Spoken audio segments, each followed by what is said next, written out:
Gairdín of Phobail, as we're calling it, it's probably had a few iterations over the years.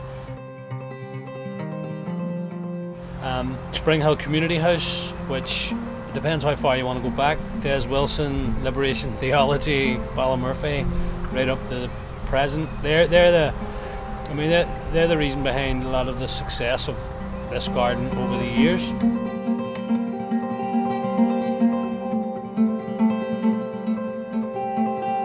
For me, it all started back in 2008. Well, it was a conversation in Springhill Community House with a couple of very good friends.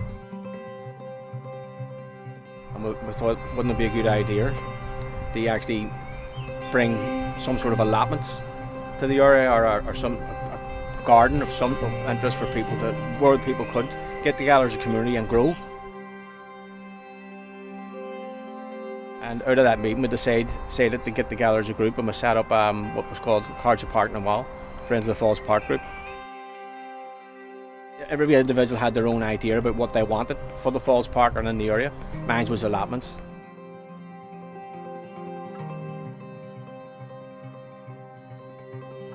This opened up in 2013, and I've been here from the beginning, and it was going well at the time. Now a lot of people have came and went, and from then to now. During the COVID period, due to sort of a lack of support and a lack of, all the restrictions and everything else, the COVID thing led to basically it going into disrepair and disuse.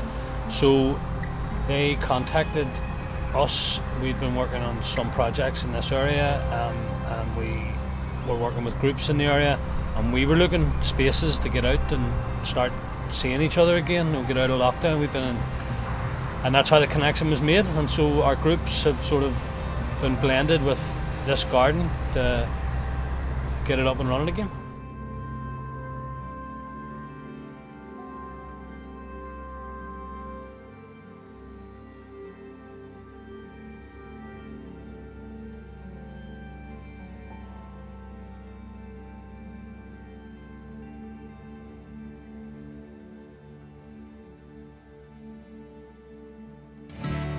Once you stick a shovel in the ground, you're part of it. That's sort of how it's happened.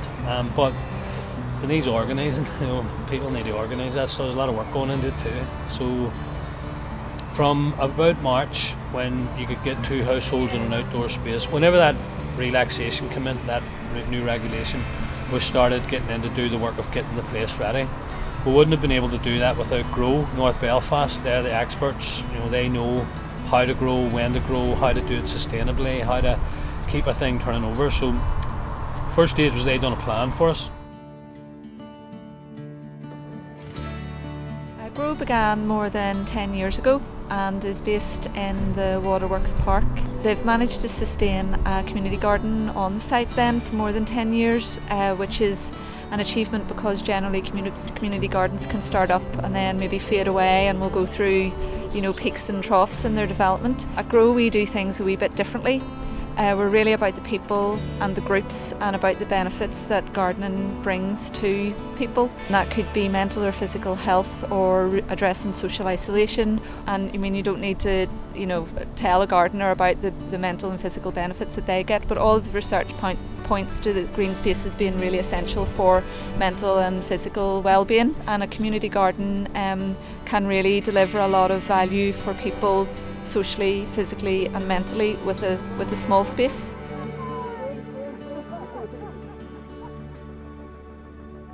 It's a real privilege to have an access to green space, and it's something that a lot of us don't have in our own back gardens, and so this community garden is like a collective green space, and green spaces are just so important for our mental health, for our well-being, and the fact that it is a community green space, it just brings everybody together.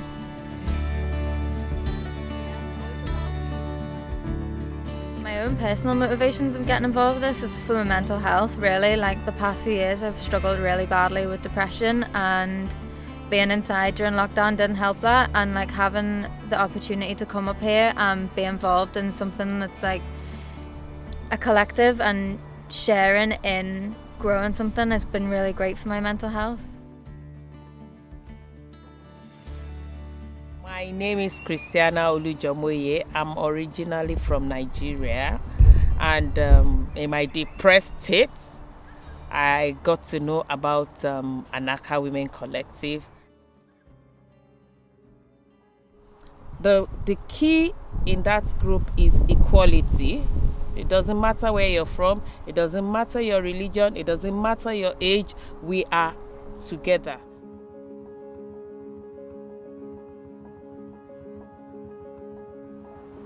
I ran out of Nigeria to seek asylum here because my life was in danger. My daughter's life was in more danger than mine. So when I came, it was lonely, and asylum seekers are not allowed to walk. So from morning till night, I'm locked in the same space with my children. Back home in Nigeria, I was a farmer. I had a fish farm. I was a banker for 18 years. So I never had an idle time. I was very active. A lot of the women who are involved in Anaka are really highly skilled, and that has been stripped away from them through the asylum process. And projects like this community garden give women the opportunity to refresh those skills and actually share those skills with people and be seen as a skilled person and not as a label as an asylum seeker. People who have come into the country, they're not allowed to work. They're forced to live £37 a week. Now, anybody just even the thought of that there, £37 a week. So in a small way, we're looking for mutual cooperation from other groups. We have various groups. There's a trainer for driving. We have the yoga class. We have the walking group. We have at some point we were doing Zumba dance just to keep us fit, to help our mental health. And then we have the hair section because from the little that we are being given for food, we can't afford to look good with it. They're their own hairstylists, they're their own artists, they're their own teachers, they're their own organisers, they're their own carers. They're doing everything. I mean, one of the first things that happened with the Anaka group was there's a plant down there that everybody who'd been working in the place thought was a pretty plant, but they had turned it into juice within about a couple of days of being here. So it's great to make them connections. Did you take the top off? And personally, the farm has made me feel good. The first day I was on this particular farm, I went home with tomato seeds, I went home with lettuce seed, runner beans. Everything I've planted is blossoming. I just told them that I'm going to send a picture to the group, and honestly speaking, from my inside, each time I look at the garden, I'm so proud of myself. I feel elevated. My mental health is booming like this. A number of people have visited me at home and say, "Why are you doing grain everywhere?" I just feel good. I want to do it, and it makes me feel more healthy. I like the life I see around me.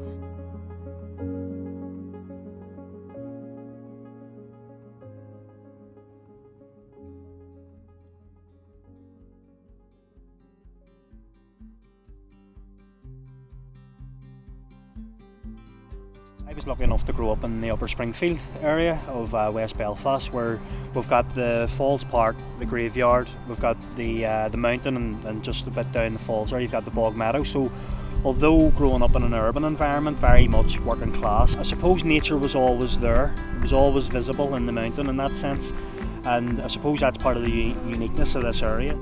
Although that was the case, I wasn't very much an environmentalist growing up as a teenager. It wasn't up my priority list. Having a bit of crack was up the priority list, and having good fun with your friends. Maybe running about in nature, not even realising that you were using it. Being involved then in Gairdín in the upper Springhill Irish language community, and having just that wee bit more exposure to organising and politics, that was kind of the inroad for me personally.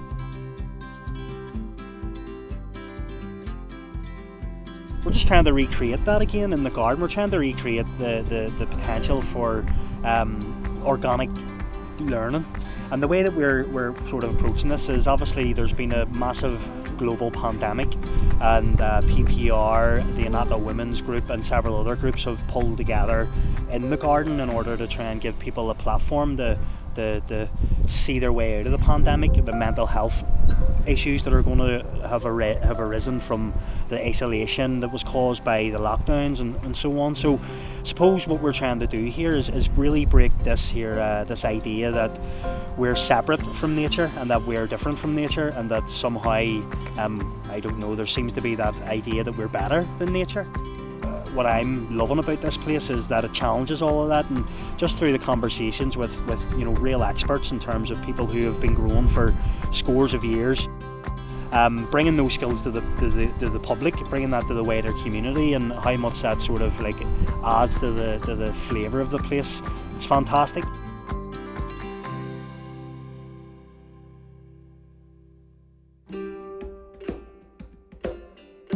A plot such as this isn't going to feed many families, and a community garden isn't necessarily about producing a large amount of food like a productive market garden, but it is about engagement and building awareness and creating learning opportunities for people to learn how food grows and how easy or how difficult it can be.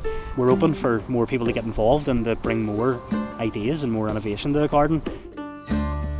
Sustain it and keep people's interest, keep them involved, and try to encourage other people and come and build a community, build it up, and get growing. Everybody had a different experience of COVID. Obviously, there was a whole thing, a whole range of people put into Zoom land. Well, a whole range of people who weren't, a whole range of people who had to work in very difficult and dangerous circumstances for very little pay, or had to survive through the benefit system. Had a whole lot of people forced into all sorts of sticky situations due to COVID. As the regulations began to relax, we wanted to build back better. Without the slogans, we wanted to embrace the opportunity to take space, grow things, learn about our natural environment, embed loads of skills that people were doing anyway the whole way through COVID. Connecting to the mountain and connecting to the parks and connecting to the people around them and growing their own stuff. And so, I mean, that's the idea, that we'll start in this wee place and we'll do some of that.